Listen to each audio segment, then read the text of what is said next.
Okay, so today I'm going to kind of continue that little mini subset format that I was doing, like where I'll make it more specific though. I'll do 3 best of 3s, and if I win at least one of them, I'll play Magic the Gathering online, maybe until I lose a game, or I'll just at least play it a little bit. So I'll sort of find a way to fit that in. So only if I win a best of 3, and I'll kind of make it a little shorter, like that high stakes. So the main thing is I should still keep trying to do daily quests and improve and keep building up this collection. Like, I don't want to stop or end this series just because I play it online and I do like it and I want to try it. Or maybe it's like I should do 3. I wanted to kind of compete between both of these to see which one did better. But the white one was really bad.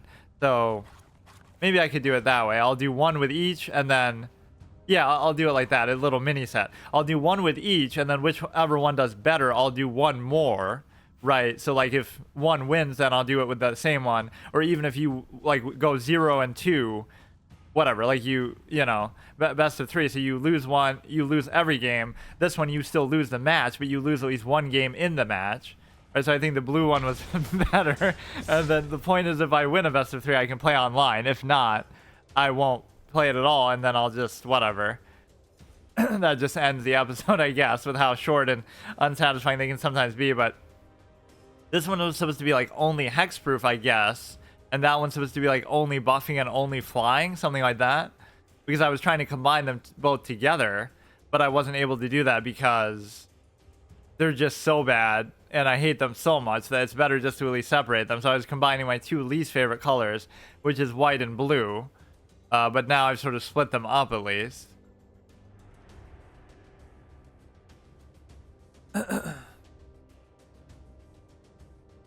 Yeah, I wonder what other versions even beyond that they have too. And I didn't really get the business model of online either, because it's like I didn't see anything on the shop that you could actually buy as far as packs and stuff. There was only like 1 starter pack, but you would think there would just be like regular things you can get, or even like a lot of it you're just meant to get through doing drafts and stuff.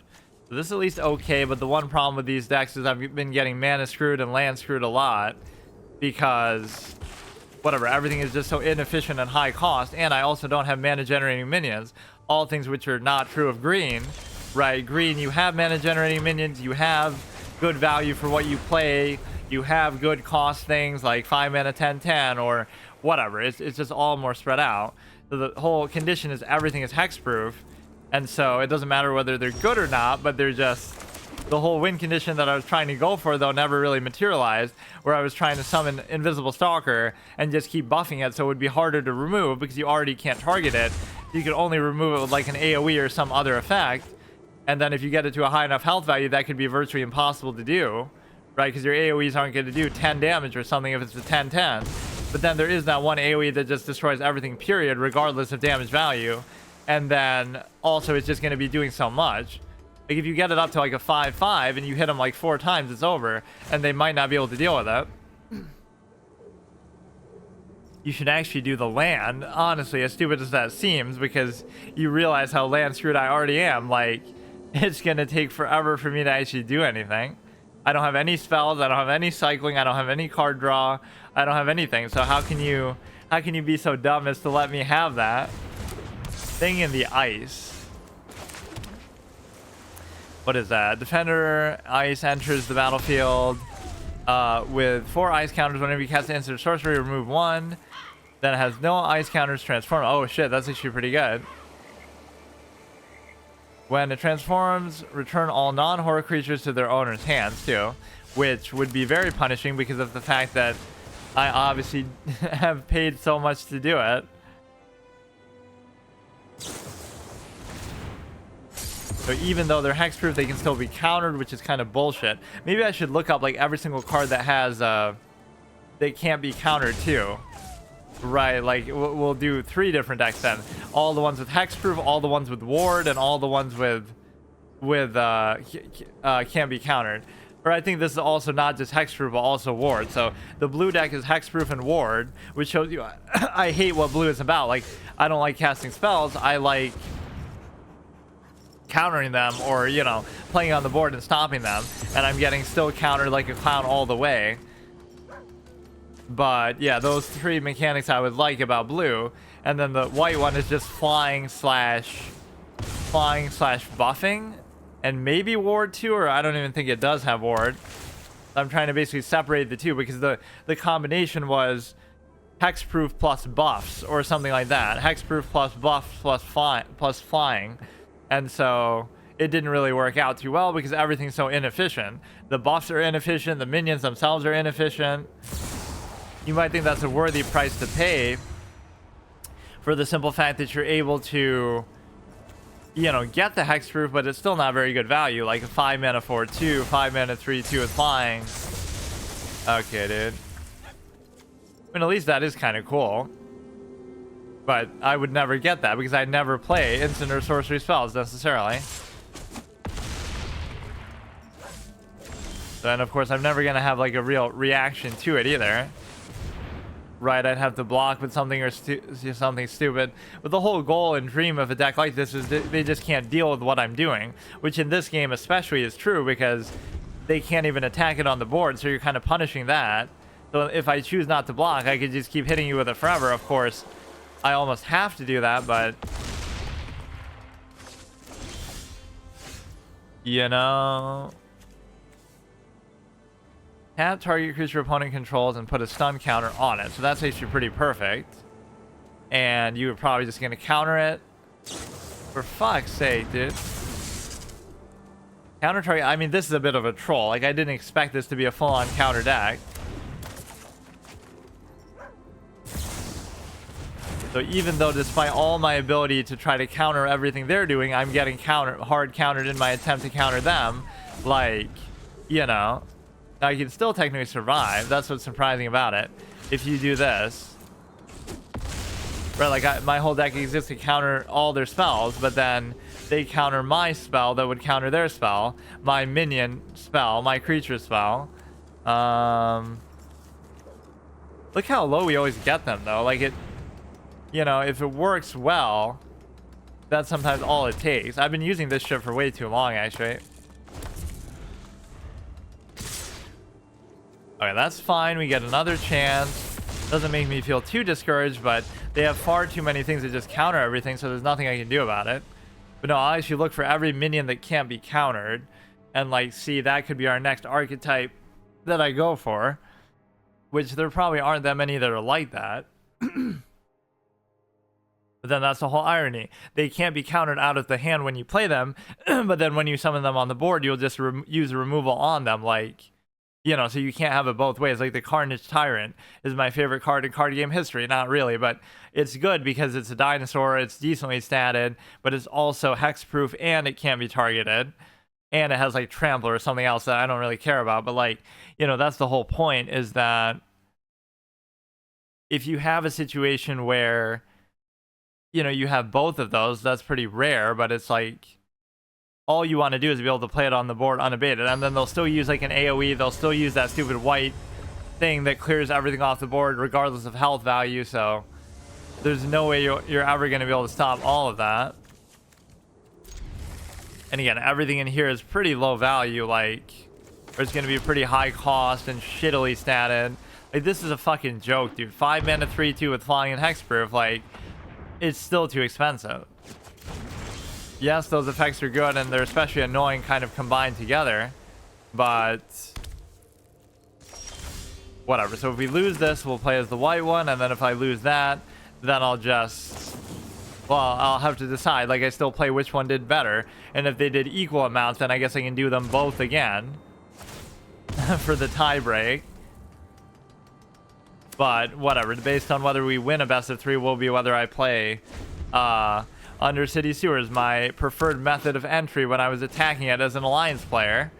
Right, you sneak in through the sewers, or you sneak in from the Baron's Bridge, like near Ashenvale, or you sneak in from, I guess Thunder Bluff, you can't really sneak in shit because you got to climb up. You know, that's probably the best fortified, because at least coming in you have to be so conspicuous about it. But I would always jump off because I was a mage, and then I could use my stupid feather or like blink when you're about to hit the ground. And, you know, it's the perfect escape. They can't really chase after you because they would have to jump off too the same way. Memory lapse, what always happens to me in chess. Average chess player reading their fucking book on theory. Holy shit, dude. Okay, we get something out there, but see how low they even get themselves? They do like half the work for me. Look, dude, I'm getting absolutely trolled and clowned by this guy, but let's see if the white deck does better. There's just nothing you can do. It's not even really my fault or the fault of my single-minded deck design sometimes. Like, it doesn't matter what I was doing. I can't do anything. Like, what the fuck is this? I can literally do nothing at all. Why don't I just play Yu-Gi-Oh, modern Yu-Gi-Oh, and just wait like 50 turns for a synchro summon? You know, you would think they would run out of counters at some point, but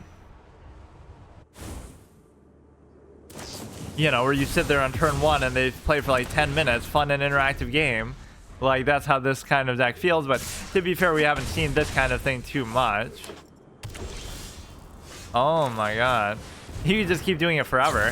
You're not necessarily going to even win because of it, but like, what the fuck, dude? I'm something of a mage myself. This is all my karma for always playing mages in games. Like in RPGs, I always love magic users, but somehow in card games, I don't like removal as much, or, you know, basically spells in that sense. I like to play more on the board and more, you know, minion base. Not even really aggro with minions, but just, you know, board control should be the most important defining dynamic in a card game. Now, if I get this turtle out there, then it would force him to at least sack those things in. Like, imagine if I hit him 4 times with this now and just actually win.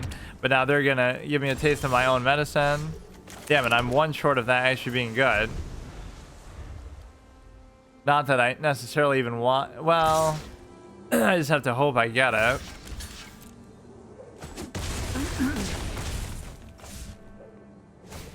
Then I can block 2 of them, or they're gonna fucking make me discard this. Surveil 2, triggers only once each turn. Well, nice game, dude. Nice game. They have more interaction with my hand than I do. Like, fucking...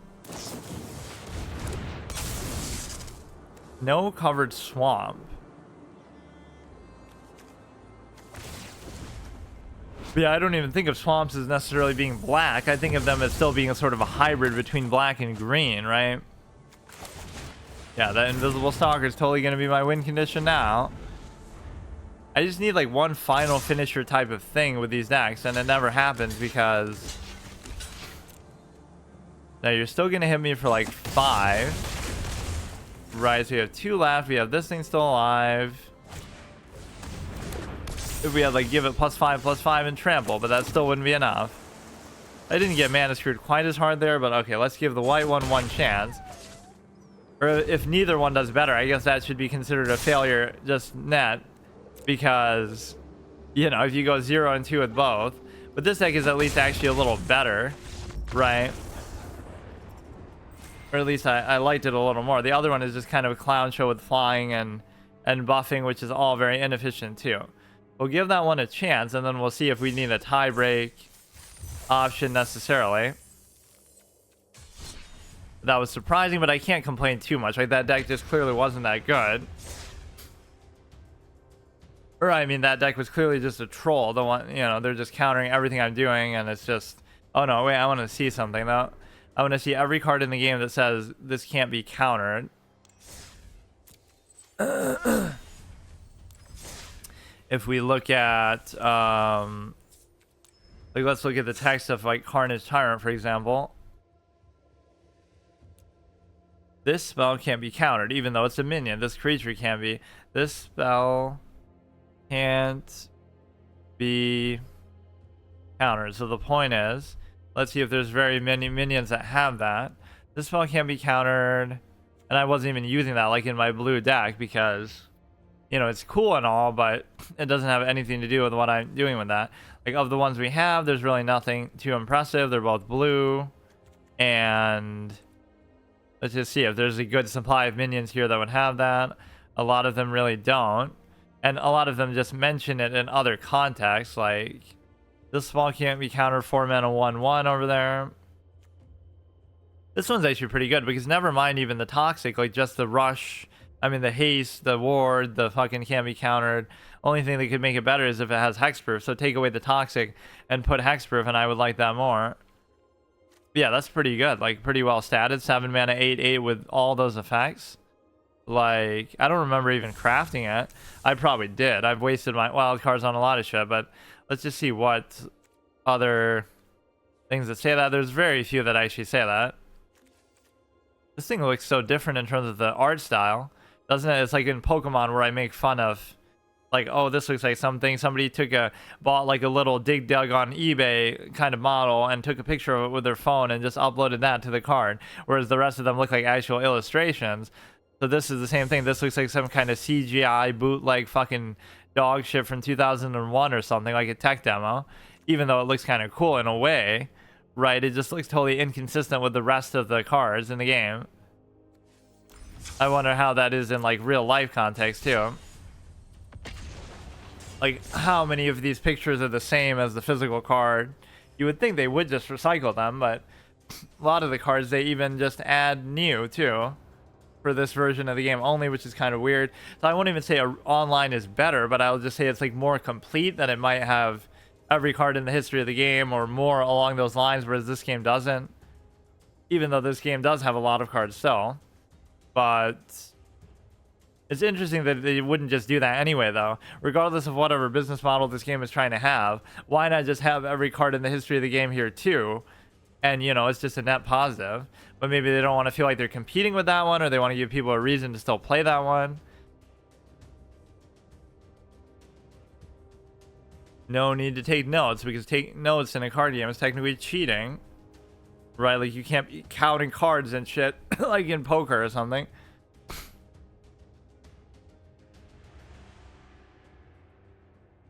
Okay, it's actually taking a while sometimes to find. Why is it called timeless format? Because it takes forever to actually find a match. But and then people keep saying don't play timeless because obviously, you know, it's too competitive, or people are going to be using crazy stuff. But it doesn't seem that much worse to me than what I was doing in historic anyway, right? And I kind of embrace and like the whole idea of being able to use everything, you know, without restriction. So this is all well and good. You know what? Since I keep getting land screwed so much, we may as well just do that. And now if they play their stupid ass Thoughtseize, it's not even going to matter, because it's not even going to matter because I don't have anything in my hand. Yeah, that was an easy decision. So now I'm getting land screwed in the other way, that I have too much land.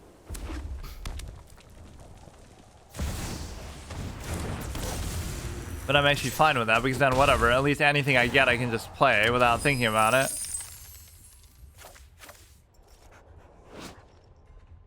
There should be like sort of better feedback though in these games with respect to knowing for sure whether something is a bot or not. Right? Like, sometimes you're always just left to wonder, and it feels like they're almost trying to deceive you somehow. But the whole point with this deck is, again, just flying, trying to get in some of this unmitigatable damage, even though they could easily deal with it with their own flying minions, but I'm just hoping they won't have that. Look at these first two games though. Like, it's not even about whether their decks are good or not. It's like they're just not letting me do anything. They're not doing their own thing and letting me do my thing and trying to figure it out later. They're just, everything I'm doing is just getting hard countered on the spot.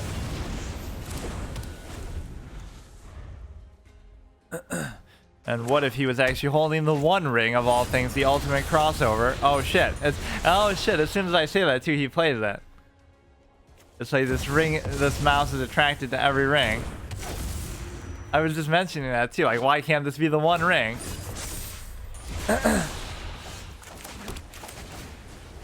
Of course, all these buff cards are pretty shit value, I must say. 3-2, I still can't do anything.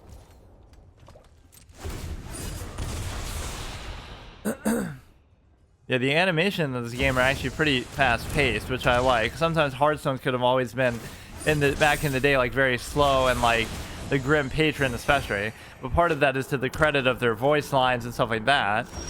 But in a way, like in tournament settings or something, they should almost turn that off. But I can at least appreciate what goes into it.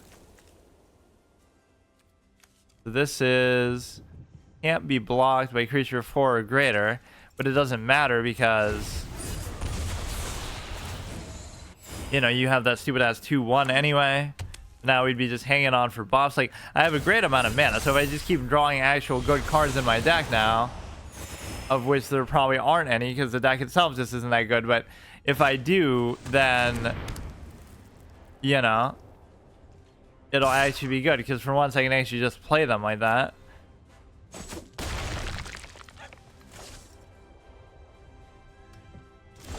So we can keep hitting you with the flying thing, but it's only going to have so much impact. Creatures you control get +1/+1 vigilance till end of turn. Okay. Well, the vigilance thing does make it pretty valuable too. Then I can just do whatever I want. But also one of the things that wrecks me is healing. Removal wrecks me, healing wrecks me, counter spells wreck me, everything. Any sort of mechanic in the game. But no, if you have healing, then it completely counteracts whatever chance I would have to get you down with all this sort of unmitigatable damage in like a very low value sense that, you know, none of this is very efficient, but it's only worth it if you can, you know, end it quickly, which I'm not going to be able to do here at all, obviously.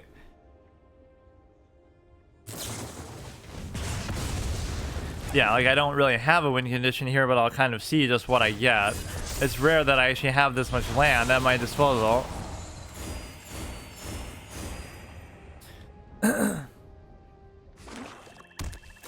What I don't like too is they'll like drag it out so long. I guess you could say I'm dragging it out too. Like, why not just resign now? But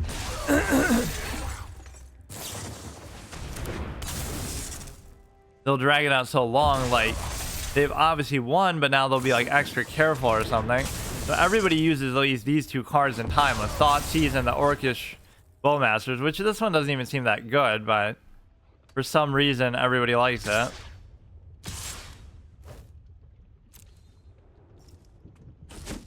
Right, Thoughtseize I can always understand because you not only get to make your opponent discard a card of your choice, which is pretty strong, but you also just get to see their hand for a very efficient cost.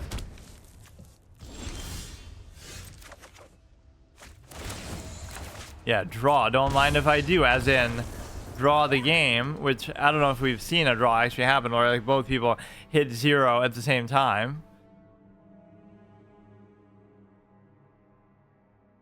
Let's see, that's the RNG element in the card games that's so valuable as far as like, you know, oh, why is it better than chess, or why are, you know, potentially better than board games and stuff like that, because you're not going to see a draw 50+% of the time because of the RNG of the actual, you know, order in which you draw the cards. Even if you're using the exact same thing and playing exactly the same way, you would still get some feeling that, you know, you're able to, you know, there's going to be a certain amount of variance that's going to sort of force an outcome with the randomness of that, instead of those games where it's like a fixed subtle science to an extent. So if you just do it the right way, which not saying that isn't hard to do, but if you do it the right way, which the best players are going to do, then, you know, it's going to be completely, you know, it's a good deck when you're using a card that was in the fucking tutorial, right? That stupid tactical advantage.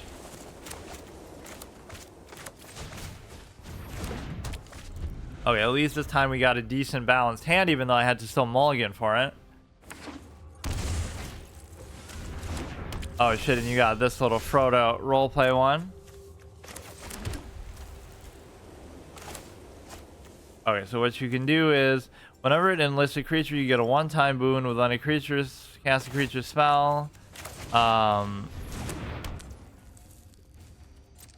how does that mechanic even work? As this attacks, you may tap a non-tagging creature you control without summoning 6s. When you do, add its power to this creature until end of turn, which doesn't really matter that much, but you would do it just to get a one-time buff from that, maybe, or he'll just kill it with that. I mean, I can see how it can be useful here, but how do they keep getting value from it? Like, they flip it back to their hand somehow. Let's just try to go with the flying. This thing is good, at least as a tank, and it's good if you have extra mana to do that, but otherwise it's kind of shitty value.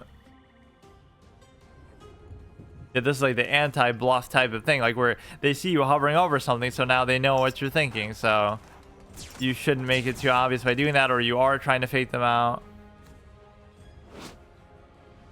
What is this even supposed to be? It's like a train? Like those are train tracks, and sacrifice a non-token creature. Okay, fine. We'll get rid of that because I want the flying. And of course, they're going to have a million counters and removal for everything. If I don't win this one, then basically I fail. Or I could try to do a rematch again. Like, you know. Because even if one of these two decks wins one game, then at least you can see, like, okay, fine. Because it still technically did better. But...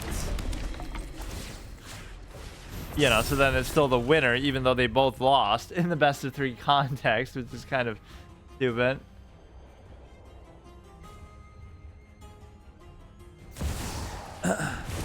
All these fucking, like I keep an eye on chat the whole stream, and then the only message I get sometimes is, oh, it's like a bot trying to sell me viewers or something. And the problem with this is it's only always until end of turn, so this is only good as a finisher. Or wait, why does that even make sense though? Why would you want such a high health value? Until end of turn? Why the fuck would the health matter unless you're, you know, trying to trade in favorably to something? But that's so dumb. But that's the problem with all these buffs that I have, is they all relate to, you know, oh, until end of turn, until end of turn. Maybe I'll give them both one more chance and then see if we win one, then I can do it like just one game and online. I just want to keep it within rotation, that like that's my reward potentially. Not that, again, winning one is, that would still be the condition too. In other words, I was seeing if I could win one game out of the best of 3, even if I lose it, just to see that, okay, I'll play that one again, right, and then see if it wins a game, because I still have to win a full match to be able to do that. But even if it wins one game each in each set, it's not going to count. Yeah, look how stupid and degenerate this is, though, where everybody ends up using the same shit in such a conspicuous way. It's supposed to be a timeless format where you have every card in the history of the game, you know, in this version of the game at least, you can use. But it devolves into everybody uses this and everybody uses that, Thoughtseize. Or maybe it's just to prove these are all bots and all the bots are using the same thing. Yeah, like usually with me, I don't have this potential for epic comebacks with a lot of these because they're just not very good in the first place. So if you're not winning on the board or it's not very clear, you're not just going to magically win. Oh my god, I shouldn't have even done it. I don't realize how fucking slow these people are. Just do it, man. Oh my god. I don't like to resign, but man, why do they do this? It's not even like, oh haha, they're BMing you, because they're just wasting their own time too. What could I possibly do or have that would make you want to do any of this? 100% he's a bot. Like 100%. Why would you do this otherwise?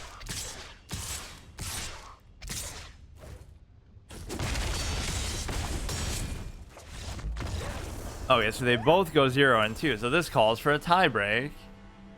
Right, so we'll give the blue one more chance, and we can do this one again. For fuck's sake, like they're not very good, and I don't expect them to be very good. And when does this expansion end anyway? We're still not even at that point. I've been totally disinterested in this expansion from the perspective of we'll soon be towering over the battlefield. And of course, this always opens like a fucking web browser link, but what does that even mean? Modern Horizons 3 card image gallery. Modern Horizons 3 releases June 14th.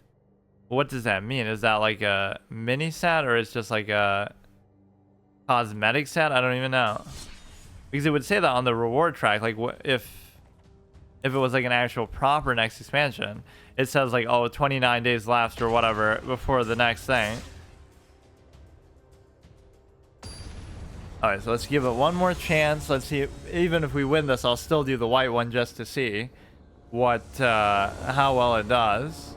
But no, that one's substantially worse if you were to compare the two. So this is actually a good start. I forgot I had that in there. That's very good. I should almost have like 4 of those in there. This is actually an amazing value card, especially by blue's low standard. 1 mana 3/3 flying ward 2. The only bad thing is the stun counters, but if you play it early enough, like on turn 1 here, you won't even care because, you know, you're not missing out too much and all that. And this is one of the dumbest naming mistakes in the history of fiction, I feel like. There's Saruman and then there's Sauron, right? They sound too similar, where I don't know why he decided to do that. But who am I to question Tolkien? But still, it just feels like unnecessary. It's one thing if they were different characters in different contexts, but for them to both be such major characters and such, you know, they're both villains, they're both such important characters. Saruman and Sauron.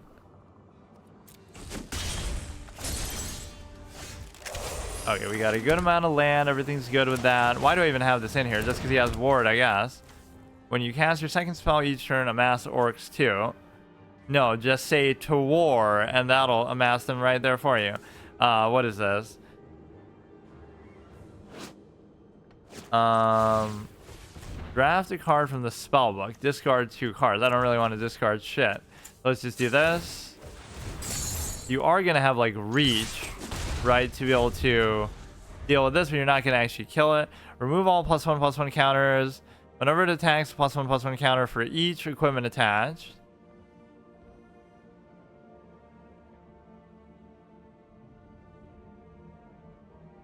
Now this must be a player, because the bot would never be named something as cool as Supreme Bacon with a space in the middle too. So you could actually still block that with the thing, with the fairy if you really wanted to, but I'm the one who's trying to drag them down. So at least it started off in a more natural pace, where, you know, they're not doing as much, or they're at least not countering. Wait, what? Discard 2 cards, draft a spell. I don't think I really care too much about that. Now the thing is, you could do this and then you could untap it, right? At any point after the fact. And the reason why is because now you can still block with it. So that's always good. This is at least going okay, but I'm still constantly shocked at how mana screwed I actually am. It's just the nature of the deck. Like, it's not even that, oh, I'm getting unlucky. It's just like the deck itself that I'm choosing to use is so dog shit, and everything is so inefficient. You have to wait till you have like 5 land before you can do anything just for a 4/4. I don't really care about the, you know, effect. Second spell of return, I'm not going to use a spell, like, or unless you mean creature spells count under that, which they probably do.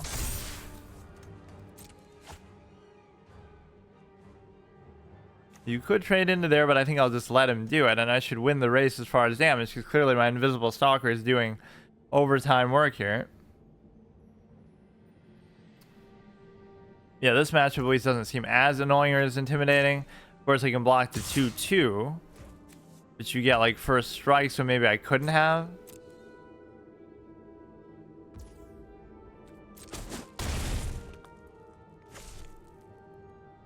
Okay, so at least it'll be turn 5. I can do either Saruman or I can do this dude. I'd probably rather do this. If we just get it on the proper curve like how we have this game, we should be fine, but they're gonna have too many. You just have to assume they don't have answers for anything, or he's at least impressed by my commitment to the whole theme of this. So what does first strike do in this context? Deals combat damage before creatures without first strike. Does not apply when they fight, but it might apply now. Or you'll just kill it. Here, what happened? I don't even understand. Whatever.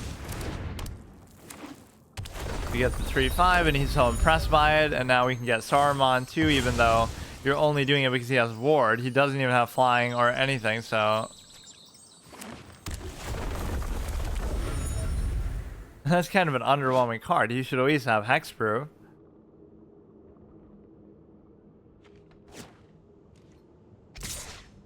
You can actually block that if I'm not mistaken. So unless he has some other trick up his sleeve, that should be fine.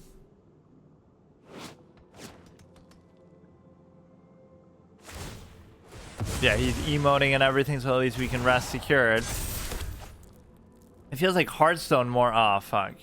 It feels like Hearthstone more, the bots are kind of less enjoyable to play against, but this game in PvZ Heroes, at least I don't notice as much, or I don't mind as much. Now we can, at least we're getting it where every turn we can still play something, you know. So far has been good to me, but I don't know exactly. I still don't really get fully how First Strike works, because what did they do there? I wasn't even like really looking, but it gets first strike, but it shouldn't mean that it would just kill it without mind killing it back. Whatever, so we got, if you summon 2 creatures, which I'm never going to be able to do because I'm just, you know, I don't even have anything in my hand, so this is what always happens. But at least if you get a good board like this, all it's going to take is 13 more turns like that if you can't heal and if you can't somehow deal with it, which clearly they've had trouble dealing with it. So again, if I was just able to simply buff it, I would have had no problem at all because, you know, you would have just been whacking them for 3 or 4 every turn, so you would have already been dead.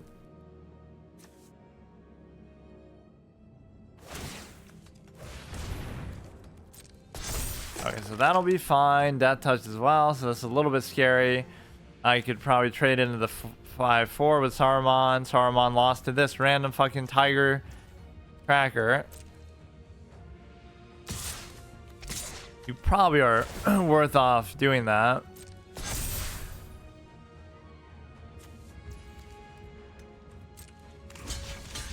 Wait, I'll let you hit me with that. So now the only thing, he's gonna have another buff or way to save it, I bet, but if not, we can always keep rotating stuff out.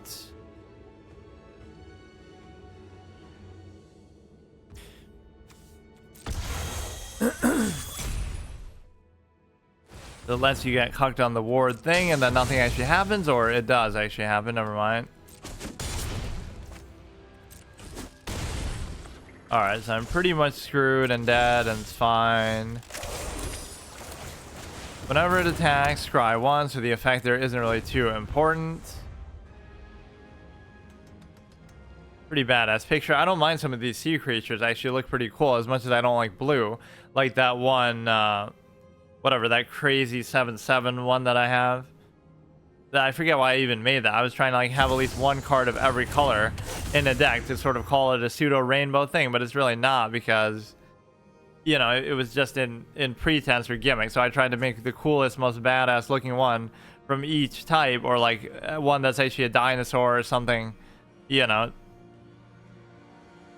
Little high cost.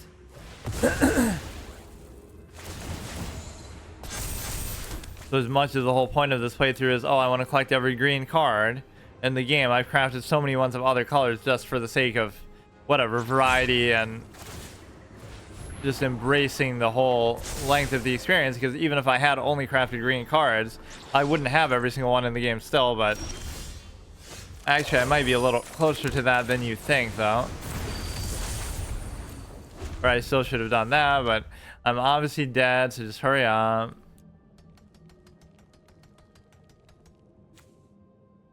But yeah, some of these effects are just kind of wonky with respect to, you know, if you have no cards in your library. Like, how often is that really going to happen?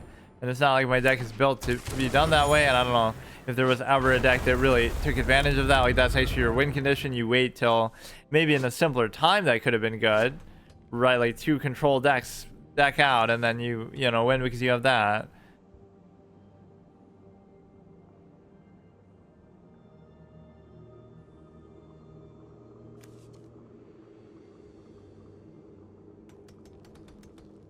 Bro.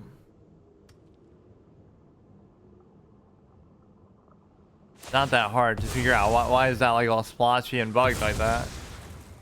My Hearthstone was actually doing that too, where some of the UI was getting all bugged out and showing when it wasn't meant to. But let's see. We still have a chance to win the next one. Yeah, that white one is really fucking dog shit. Always these mechanics I kind of like, as much as, again, I don't like blue, but there's certain things about it at least I do like. Or like hexproof is my favorite mechanic, arguably in the whole game, but obviously you're unfortunately just forced to use blue to do it because of the simple fact that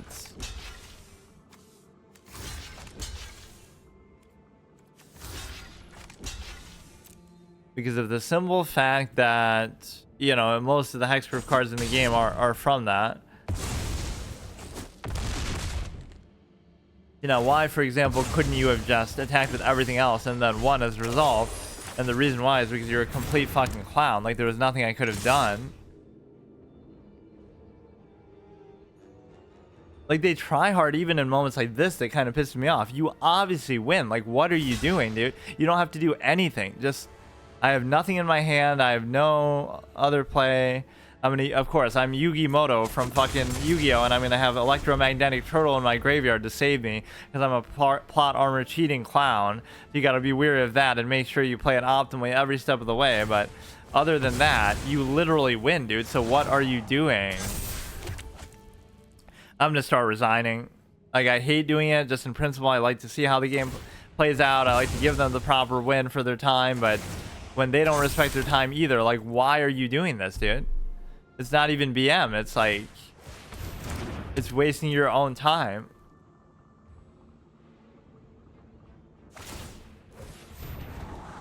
Yeah, I won't even say the Invisible Stalker is really underwhelming. I think it's just more a case where you're not able to appreciate it from a perspective of, if I could just buff it a little better, right, that would be good. All right, so we'll do one more here to see, well,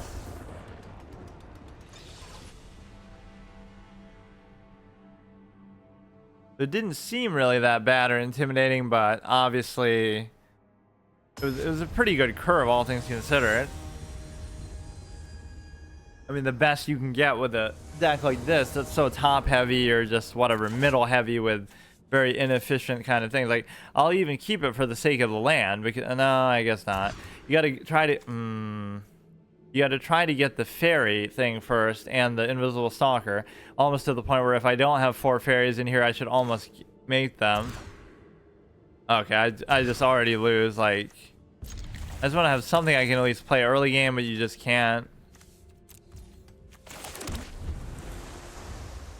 You might think, oh, that's a reflection of deck quality too, but it's really not, because I'm not questioning the quality of the card. I'm just questioning the ability to actually play anything. Like, just give me something I can actually play. But I guess all these cards are just very, I never really use those either, but fuck. This is the closest you get to the voice lines and interaction that you can get in Hearthstone, which this is nowhere near as good as that.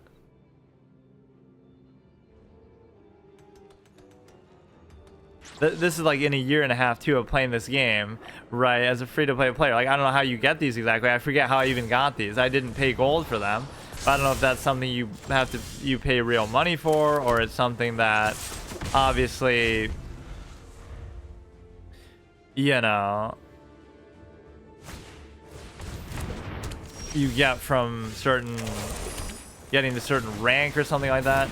The mana situation worked out still pretty well, but the problem with some of these is, hexproof as they might be, they still can't hit you in the face, or they can't, you know, they're not flying or anything, so it doesn't actually help you too much. And even if I do this, I'll somehow still die or something because of the first strike stupid ass damage, which at least here that would make sense. But oh yeah, look at this, we got the ultimate board now. Fucking 5 mana 2/5 in your face, dude.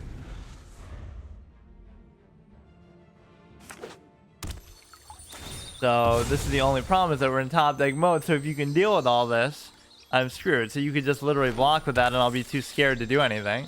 I just have to stall out for 12 more turns and hope that you can't heal, or hope that you can't get rid of the Invisible Stalker, and then I have a chance. But no, some of this is just bad because, you know, you're not going to be able to even get any damage in because of the flying capability. And of course this trick has like way too many effects. You would think you're taking too big of a chance here because, you know what I mean? Like, you're letting me get too much damage in, where now I'm one move away, and it doesn't matter if you hit me here. They're gonna have something up their sleeve though, obviously, and they know I don't, because I don't even have a hand. I don't have anything up my sleeve, let alone even in my fucking hand. We'll go here and we'll just wait, right, because you can easily obviously block all this. So the flying could be the finisher. If I get this and this, of course they do have reach. It's one of those turns where I should almost be able to attack with everything and just win because of that, regardless of what they do. But I get to just let them attack in, although I'm a little bit nervous about it.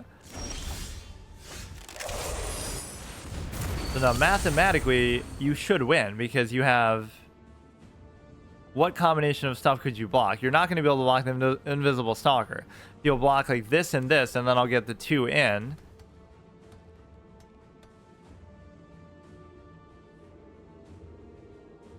You'll block this and this. I'll get the 2 and the 3 in, right? And then I'll still... I think I should do it. Because what happens is now... you will be at 1, and then the invisible stalker will kill you next turn because I'll be able to still survive. Even if you buff stuff up, I should be able to block one or the other of them. Now you got 3 in, and you'll get 1 more in next turn with the invisible stalker, and so therefore this is the only win condition you could actually have. Right, I'm not going to be dead because... wait, why did his thing even... oh, I guess I underestimated that would trade in too. But even without that, I could have survived it, or I could have blocked one of them, which I can still do now. Right, so unless they magically have a way to heal or deal with it now, which they don't seem to. Look at what a stupid winding win condition this is, but they played it kind of wrong because they don't have to be as aggressive as what they were doing. Right, they didn't have to keep going face and leaving themselves exposed and letting them get so low when they could tell that maybe this is the only possible way I have of winning.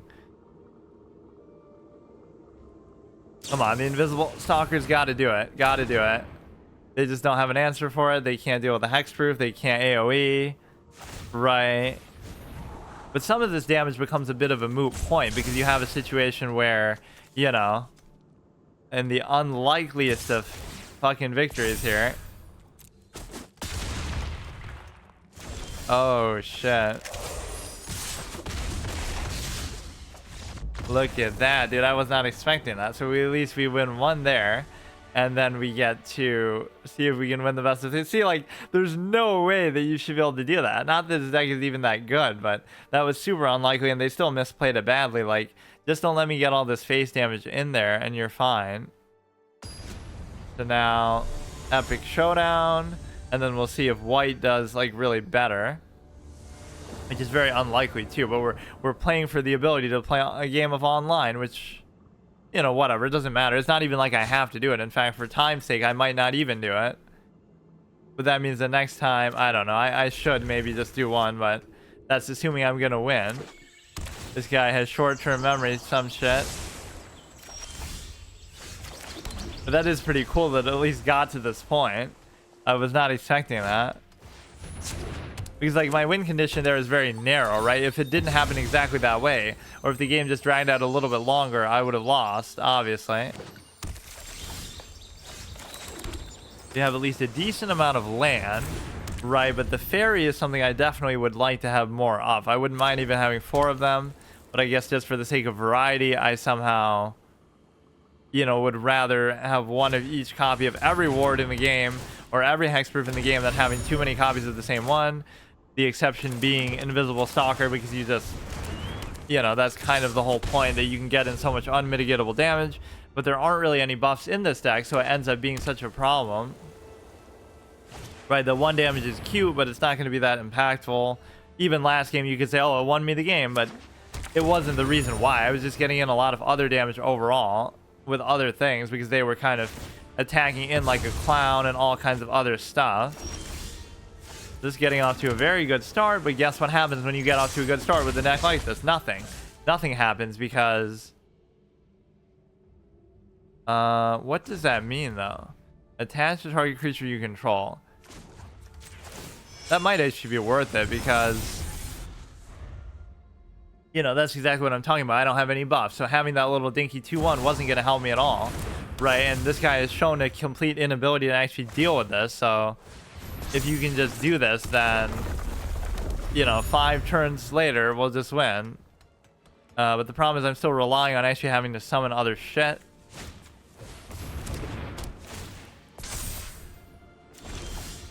Right, so we have to deal with this somehow. Just do this.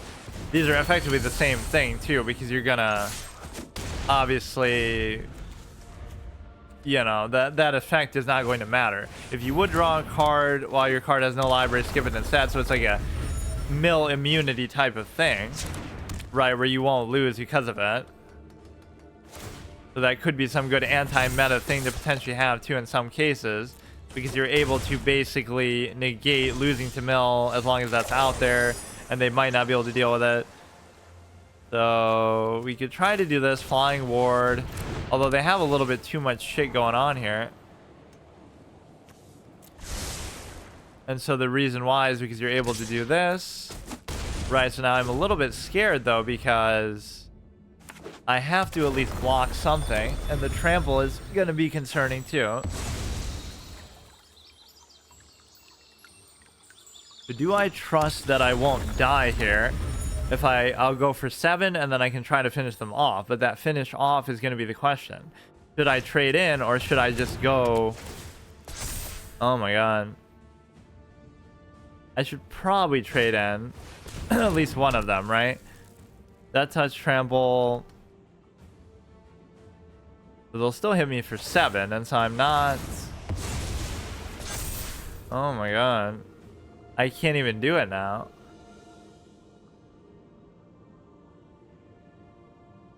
So I would hit them for a most 5, 6, 7, 8, 9. I'd be like 1 damage short, and that actually would be the problem, right?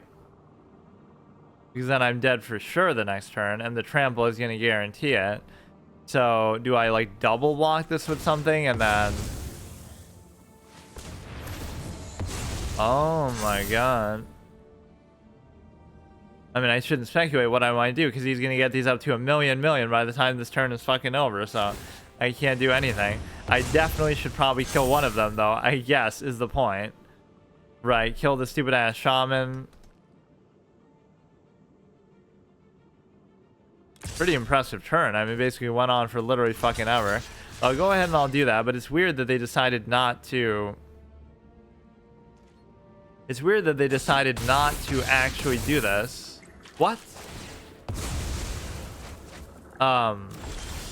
Okay, so we keep summoning this shit out there, but no matter what I do, it's going to still be bad because if they're just going to keep buffing it even more, so I'm just dead this turn probably. Even with the fucking block. Damn, they got just way too much board presence here. We still had a chance in that game, but some of these buffs and everything was just too much to handle.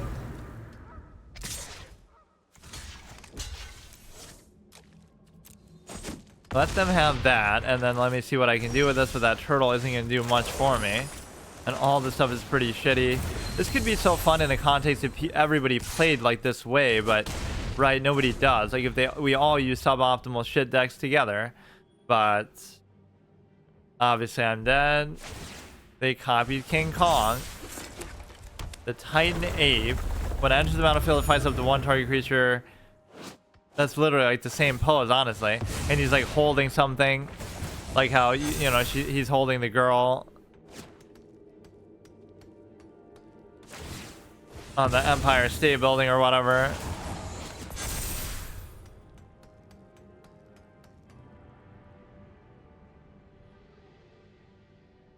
I mean, one of these best of 3s can take like a fucking hour by itself because these clowns always do this. That seems like it's bugged, like that part's not meant to be there. Maybe it's like, oh, that's showing where it's coming from, but I don't remember seeing that before. Yeah, I'm surprised I even was able to win the 1 there, but obviously we aren't going to be able to do the best of 3 thing because the white is kind of so shitty. Maybe I should give it another chance, or maybe I shouldn't even bother. It feels like just in principle I should give white a chance, but that one's even more dog shit. Right, like that's not even fun in this vague gimmick sense that I sometimes do these things. But no, I'll give it a shot. Let's see what it does. So I'm assuming blue would have done better because it's probably going to go 0 and 2 twice. Right, we had to do a tie break to see who's the bigger loser, not to see even who's the winner, because they both went 0 and 2. Then this one went 1 and 2, and now this one's going to go 0 and 2, I bet, again. Which is fine. So no online for us today, which is okay. That's kind of a fun way to do it. At least you have to earn the right to do it. Not that winning a best of 3 is that big of a deal, and I've done it countless times, even with all these shitty kind of decks. But even against, you know, platinum, emerald players or whatever. But just lately, or I guess with these specific ones, have just been so weird. Especially that hybrid one, but this is no good either. Or I almost have like a better record the higher rank they are to an extent. Like I'll lose to a bronze, but then I'll beat a gold or something. Okay, this is fine, I guess. You can just summon the stupid ass mouse. Gandalf lost to a mouse. This one is pretty sick. I do have that one. That was like the 30th anniversary thing. So it must have been that was like this year too, wasn't it? Like that would have been that the game came out in like 1994, I guess.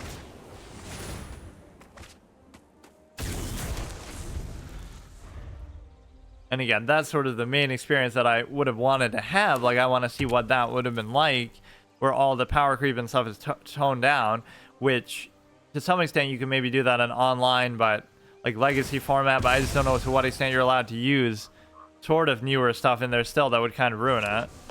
There should always be like a rotating format from the earliest expansion in the game, which just means, you know, let's in one format you can only use stuff from the very first expansion, and then the next month you introduce the second expansion, whatever, you know, the second set, and you keep doing it like that.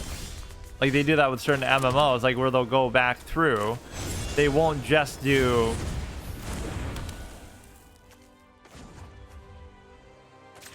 you know, in a linear sense, like, okay, once it catches up, then they just stop. No, it'll be like they keep going back again. They'll restart it and be like, okay, now you can go back to the very beginning again and play from there. And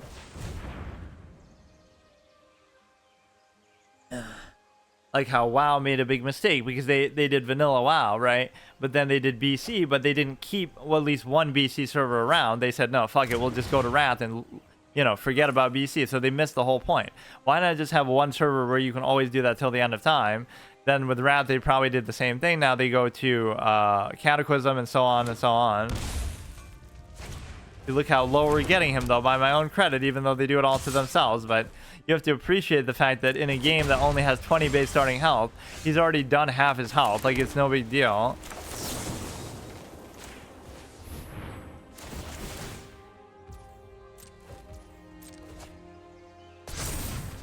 It's really worth it to do 3 damage. Wow, we've gotten them under half. What a great play. But no, all these cards are just shit. And you might think, oh, it's my fault. Then why put that in there? But there are no other buffs that we have. So, like, that's the only thing.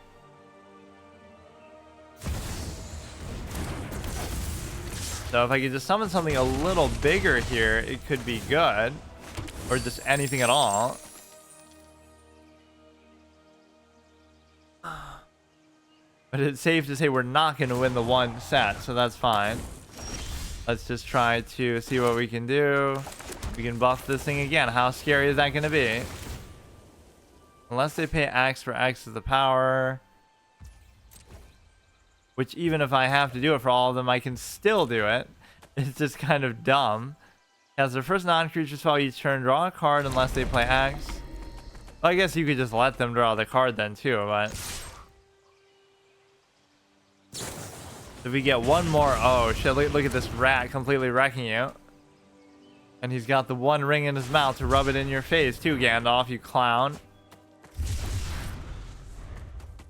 But no, it's like, some of these lands are actually pretty cool. Like, I wouldn't mind that one, but I don't need to say John, Avon, and fucking Island at the top. Some of them actually are just straight up the picture. Okay, we're obviously going to lose. I can't imagine anything that would cause that to not happen, but I at least would rather it happen a little bit quickly. This is good. 3/4 flying. When it enters the battlefield, exile to 1 target card from graveyard. That would give a +1/+1 on 2 other target creatures. So that means like, you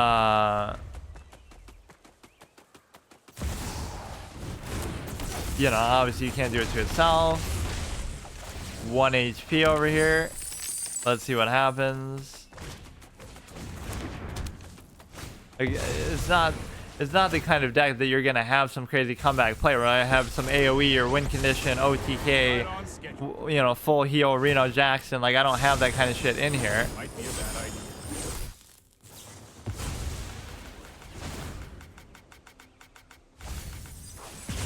idea. Okay, you get one more shop. But what was it I was saying I want to look for? Oh yeah, I want to look in the shop to see if they have any of those sexy kind of lands that are like that, actually, where you can get, like, there's no text on it, it's just a picture of the land itself. I might have gotten a microtransaction, even though it's a free-to-play not a microtransaction, but like it's a free to play playthrough, but I've probably spent gold on every kind of cosmetic in the game, like a card back, a pet, all this kind of stuff, but I probably haven't spent it on a land yet. Right, just like a portrait of a land. This is the one that's actually the picture. I'll just do it of my deck itself, or not. Maybe not this one, but the previous one that I was using. I used that as a picture, even though it wasn't actually in there. Now we're using like the 9 lives, the stupid cat thing.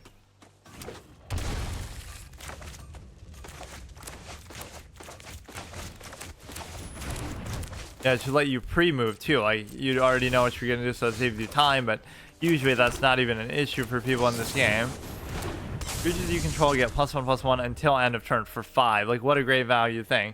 So basically, buffs in this game are on average garbage. Like, there aren't, or you got to do it in a more direct sense, where it's like this gets +1/+1 permanently every time something heals or whatever. So if I can just get some good flying stuff out there, we can kind of chip away at them, but they're not letting me, obviously.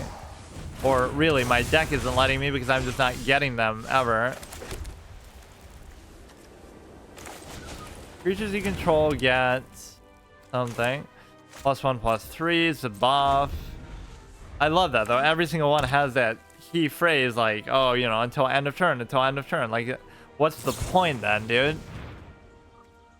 You can do it there to try to save it. I guess that answers the point, but it's not even really worth it. Ward 3, I guess so we were trying to overlap with Ward a little bit with this one too.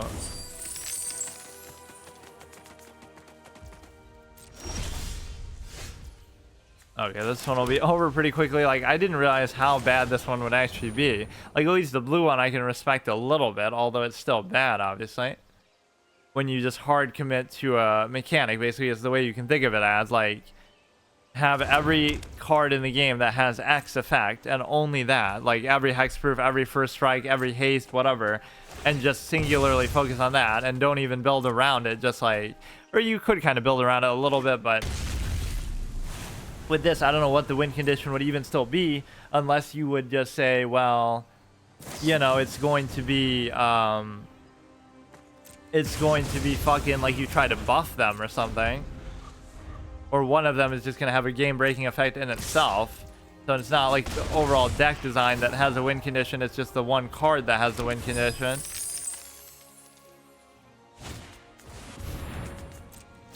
Yeah, he's even out playing me with the white cards because I don't have any fucking that I can play. Or what you sometimes have to get is just get off to like a really super early start. Or you'll end up combining like 5 of these buffs together to do an OTK when they least expect it. You let them get down to like 9 or something. But everybody today, that's been the theme of this, is they just have like a million forms of removal or something. Like, you know, they have a million forms of... counters to everything I do. They won't even let me do anything. Not like what I'm doing isn't really all that threatening anyway, but I did beat that one clown at least one, not even one set, but just one game in the set. Yeah, I don't even mind you saying that here because I clearly can't do shit. But no, you'd be surprised to see like, oh, my collection is actually not that bad, or it's probably bad because I built it incorrectly. But like in terms of the raw number of mythic cards and everything, right, it wouldn't be that bad because, you know, over this period of time, you could actually have a pretty damn decent collection. So even if I built it suboptimally in a net wild card sense, right, just the net number of cards and the net number of cards of each rarity that I have, you'd be like, wow, this is actually a pretty good collection that I have. And then people get to the point where they get so many cosmetics and rare shit that they, you know, oh, how much money would your account be worth? Hypothetically, not that I'm saying you should do that, but how much would it be worth if you sell it? So like, imagine if you had every cosmetic in the history of Hearthstone, right? Many of which are super rare and you can't get them anymore and stuff like that.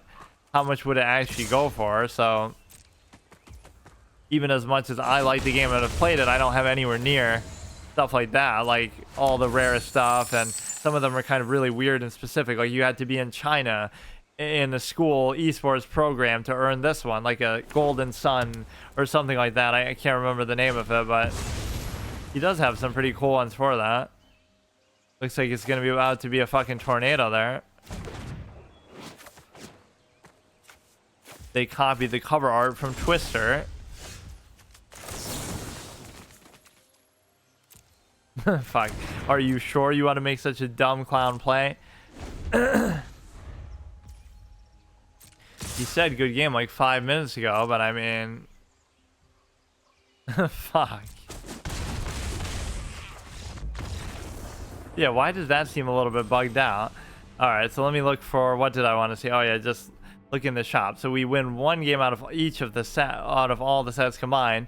But the point with that just being that you're able to... whatever, we get to not do online, obviously. Let's see, I wouldn't mind. How much gold do I have? I only have 5k though. How come? Oh, I must have wasted like 5k last time on some other shit. These aren't even what I mean though. It's got to be a land that like looks like just the picture only of the land. Daily deals, don't really care. Packs, don't really care. Yeah, the cosmetics in this game are always just so underwhelming.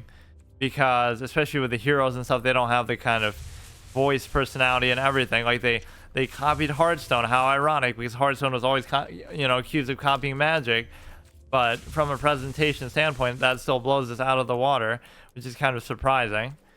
Okay, see you tomorrow.